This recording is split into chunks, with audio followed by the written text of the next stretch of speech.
بسم اللہ الرحمن الرحیم وَلَقَدْ يَسَّرْنَا الْقُرْآنَ لِلذِّكْرِ فَهَلْ مِن مُدَّكِرٍ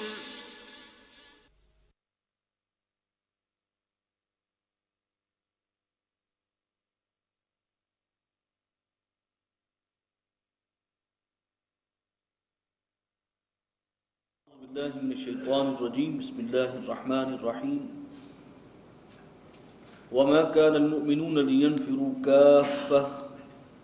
فلولا نفر من كل فرقة منهم طائفة ليتفقهوا في الدين ولينذروا قومهم إذا رجعوا إليهم لعلهم يحذرون صدق اللہ العظیم رب اشرح لي صدري ويسر لي امري واحلل عقدة من لساني يفقهوا قولي۔ یہ آیت سورہ توبہ کی جو ہے آیت نمبر 122، اس کا ترجمہ دو انداز سے کیا گیا ہے، یعنی ترجمے کے بعد اس کی جو تشریح ہے وہ دو انداز سے ہے۔ فرمایا وما كان المؤمنون لينفروا كافة، تمام مسلمانوں کے لیے تو ممکن نہیں ہے کہ وہ نکلیں سب کے سب اکٹھے۔ فلولا نفر من كل فرقة منهم طائفة، تو کیوں نہیں نکلا ہر فرقے میں سے، ہر جماعت میں سے ان کا ایک گروہ، ایک حصہ، لیتفقهوا فی الدین، تاکہ وہ تفقہ حاصل کرے، سمجھ بوجھ حاصل کرے دین میں، ولینذروا قومهم اذا رجعوا الیہم، اور تاکہ وہ اپنی قوم کو خبردار کریں جب وہ ان میں واپس جائیں، لعلهم یحذرون، تاکہ وہ بھی بچتے رہیں اللہ کے احکامات کو توڑنے سے۔ بعض لوگوں کے نزدیک اس کا تعلق بھی جہاد سے ہے کہ سب کے سب اکٹھے، تو یہ ایک ایکسیپشنل معاملہ تھا کہ ایک غزوہ تبوک کے موقع پر کہا گیا سب نکلیں۔ عام طور پر ممکن نہیں ہوتا کہ پورے مسلمان اور ایک ایک فرد جو ہے وہ نکل کھڑا ہو جہاد کے لیے، کسی ایک مہم کے لیے، لیکن یہ کہ ہر گروہ میں سے، ہر جماعت میں سے، ہر طبقے میں سے کچھ لوگوں کو ضرور نکلنا چاہیے، اور وہ اس سفر کے دوران سیکھیں گے، اور خاص طور پر جب حضور صلی اللہ علیہ وسلم موجود تھے، آپ کی صحبت سے فیضیاب ہوں گے، راستے میں انہیں دین کا پتہ چلے گا، آداب کا پتہ چلے گا، دین کی سمجھ بوجھ حاصل ہوگی، یعنی یہ اضافی فائدہ ہے اس سفر جہاد کا۔ اور پھر واپس لوٹیں گے تو اپنی قوم میں جا کر ان کو بھی انذار کریں گے، انہیں بھی سکھائیں گے، دین کی تعلیم دیں گے۔ تو بعض نے اس کو قیاس کیا ہے جہاد پر، جہاد ہی کے لیے آیت ہے، اور بعض کے نزدیک اس کا تعلق صرف دین کے علم سے ہے، علم دین سیکھنے کے لیے نکلنا چاہیے۔ سب لوگ تو ظاہر بات ہے کہ نہیں آ سکتے مدینہ میں، اور حضور کی خدمت میں بیٹھ کر ان سے فیضیاب ہونا، آپ سے دین کی تعلیم حاصل کرنا ممکن نہیں ہے، پورا عرب تو نہیں آ سکتا، یہ کسی بھی اعتبار سے فیزیبل ہی نہیں ہے۔ تو ہر علاقے سے، ہر گروہ سے، ہر طبقے سے کچھ لوگ آنے چاہیے، وہ مدینہ آئیں، آپ کے پاس ٹھہریں، آپ کی صحبت سے فیضیاب میں ہوں، علم حاصل کریں، علم دین، اور پھر واپس جا کے سکھائیں۔ تو دونوں اعتبارات سے اس کے جو ہے مفاہیم بنتے ہیں، اور شاید دونوں ہی کا احتمال اس میں موجود ہے۔ یا ایھا الذین آمنوا قاتلوا الذین یلونکم من الکفار، اہل ایمان قتال کیا کرو، لڑو اپنے گرد و پیش کے کافروں سے، وَلْيَجِدُوا فِيكُمْ غِلْظَةً، اور چاہیے کہ وہ تمہارے رویے میں سختی محسوس کریں۔ یعنی ایک تو جزیرہ نماء عرب کے اندر تھا مشرکین عرب کے ساتھ جہاد و قتال کا معاملہ، ان سے جنگ کرو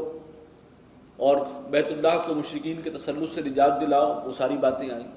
لیکن اب جزیرہ نماء عرب پر اسلام غالب ہے، دین کا پرچم لہرا رہا ہے، تو کیا اب دین صرف یہیں تک کے لیے ہے؟ نہیں، آس پاس کے جو مشرک ہیں ان سے بھی قتال کرو، اب اللہ کے دین کو قائم کرنا ہے۔ اور یہی اصل میں وہ حضور صلی اللہ علیہ وسلم کی جو بھی انقلابی ایک جد و جہد تھی، اس کا وہ آخری فیز تھا، تصدیر انقلاب۔ عرب کی حد تک انقلاب مکمل ہو گیا، تمام انقلاب دشمن طاقتیں جو ہیں وہ بھی شکست کھا گئی تھیں، ہر اعتبار سے انقلاب کی تکمیل ہو گئی۔ اب اس کا بین الاقوامی فیز تھا، انٹرنیشنل فیز، جس کا آغاز آپ نے فرمایا غزوہ تبوک کے ذریعے، سلطنت روم کے ساتھ ٹکراؤ۔ آس پاس بھی جو ہے اب کفار، ابھی تمہیں چین سے نہیں بیٹھنا، اللہ کے دین کو اس کی پوری سرزمین پر قائم کرنا ہے۔ وَقَاتِلُوهُمْ حَتَّى لَا تَكُونَ فِتْنَةٌ وَيَكُونَ الدِّينُ كُلُّهُ لِلَّهِ۔ چنانچہ صحابہ نکلے، اور وہ اگر نہ نکلتے تو دین ہم تک کیسے پہنچتا؟ تو جہاں پر بھی پہنچا ہے، پھیلا ہے اسلام، اگر صحابہ بھی بیٹھے رہتے مدینہ کی گلیاں اور مسجد نبوی کی نمازیں یا بیت اللہ کی ایک ایک نماز کا ثواب 1,00,000 نماز کے برابر، اور وہاں جو ہے تسبیح و تحمید کرتے رہتے، تو پھر دین کیسے پھیلتا؟ اس کے لیے قتال جاری رہے گا، یہ کام آگے بڑھے گا۔ غلبہ دین جو ہے وہ ایک مشن ہے، اور پوری دنیا پر، پورے گلوب پر جب تک دین قائم نہیں ہوتا، حضور صلی اللہ علیہ وسلم کا مشن ابھی نامکمل ہے۔ وَاعْلَمُوا أَنَّ اللَّهَ مَعَ الْمُتَّقِينَ، جان لو کہ اللہ تعالیٰ متقین کے ساتھ ہے، پرہیزگاروں کے ساتھ ہے۔ وَإِذَا مَا أُنزِلَ سُورَةٌ مِّنْهُمْ وَإِذَا مَا أُنزِلَ سُورَةٌ، اور جب کوئی سورت نازل ہوتی ہے، فَمِنْهُمْ مَن يَقُولُ أَيُّكُمْ زَادَتْهُ هَٰذِهِ إِيمَانًا، تو ان منافقین میں سے بعض ایسے بھی ہیں جو کہتے ہیں، بڑے طنزیہ انداز میں کہتے ہیں کہ بھئی اس سورت کی وجہ سے تم میں سے کس کس کے ایمان میں اضافہ ہوا؟ چونکہ ہم پڑھ چکے ہیں سورہ انفال میں کہ وَإِذَا تُلِيَتْ عَلَيْهِمْ آيَاتُهُ زَادَتْهُمْ إِيمَانًا، اہل ایمان کی نشانی یہ ہے کہ جب تلاوت کی جائیں ان کے سامنے قرآن کی آیات تو ان کی ایمان میں اضافہ ہوتا ہے۔ اب اسی کے حوالے سے گویا کہ وہ طنز کر رہے ہیں، استہزاء کر رہے ہیں کہ ابھی نئی صورت نازل ہوئی ہے، کس کس کے ایمان میں اضافہ ہوا؟ فَأَمَّا الَّذِينَ آمَنُوا فَزَادَتْهُمْ إِيمَانًا، فرمایا کہ جو سچے اہل ایمان ہیں ان کے ایمان میں واقعی اضافہ ہوتا ہے، وہ صورت ان کے ایمان کو بڑھاتی ہے، اللہ کی آیات۔ وَهُمْ يَسْتَبْشِرُونَ، اور وہ بشارت حاصل کرتے ہیں اس کے ذریعے۔ وَأَمَّا الَّذِينَ فِي قُلُوبِهِمْ مَرَضٌ، اور جن کے دلوں میں بیماری ہے، روگ ہے، نفاق کا مرض ہے، فَزَادَتْهُمْ رِجْسًا إِلَىٰ رِجْسِهِمْ، تو وہ جو قرآنی آیات نازل ہوتی ہیں اس کے ذریعے سے ان کی نجاست پر اور نجاست بڑھتی ہے، ان کے جو پہلے ہی روگ ہے اس روگ میں مزید اضافہ ہوتا ہے۔ وَمَاتُوا وَهُمْ كَافِرُونَ، اور وہ مرے اس حال میں کہ وہ کافر ہی ہیں، مریں گے اسی کے کفر کی کیفیت کے ساتھ۔ أَوَلَا يَرَوْنَ أَنَّهُمْ يُفْتَنُونَ فِي كُلِّ عَامٍ مَرَّةً، کیا وہ دیکھتے نہیں کہ انہیں آزمایا جاتا ہے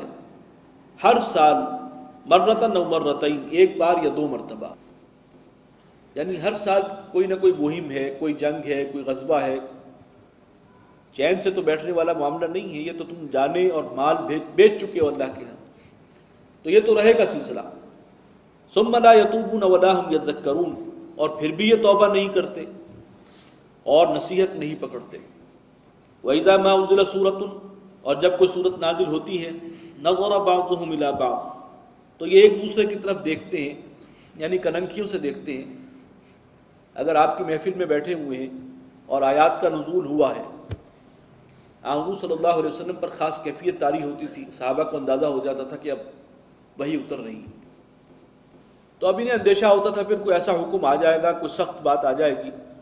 تو جب دیکھتے تھے کہ وہی نازل ہو رہی ہے، ایک دوسرے کو آنکھوں ہی آنکھوں میں دیکھتے تھے، اور کوئی میسج ہوتا تھا، هل يراكم من احد، کوئی مسلمان تمہیں دیکھ تو نہیں رہا، ثم انصرفوا، اور پھر کھسک جاتے تھے۔ صرف اللہ قلوبهم، اللہ تعالیٰ نے ان کے دل پھیر دیے، یا پھیر دے اللہ تعالیٰ ان کے دلوں کو، بأنهم قوم لا يفقهون، اس لیے کہ یہ وہ لوگ ہیں جو سمجھ نہیں رکھتے اور سمجھنے کے لیے تیار بھی نہیں۔ لقد جاءكم رسول من انفسكم، اے مسلمانوں آ چکے ہیں تمہارے پاس ایک رسول جو تم ہی میں سے ہیں، صلی اللہ علیہ وسلم۔ حضور کی شان میں یہ بڑی ایک عظیم آیت ہے۔ عزیز علیہ ما عنتم، اے مسلمانوں جو چیز تمہیں تکلیف پہنچاتی ہے وہ ان پر بھی بڑی گراں گزرتی ہے۔ اہل ایمان کے لیے جو محبت اور شفقت اور رحمت ہے ان کے دل میں، تو اگر مسلمانوں پر کوئی سخت آزمائش آئے، کوئی تکلیف آئے، تو سارا بوجھ وہ اپنے دل میں محسوس کرتے ہیں۔ جیسے کوئی شفیق باپ ہے اور وہ اپنے اولاد کو تکلیف میں دیکھتا ہے تو اصل تکلیف اولاد سے بڑھ کر اسے ہو رہی ہوتی، تو یہ کیفیت تھی حضور صلی اللہ علیہ وسلم۔ حریص علیکم، تمہارے معاملے میں بہت ہی حریص ہیں، یعنی ہر خیر کے متمنی ہیں کہ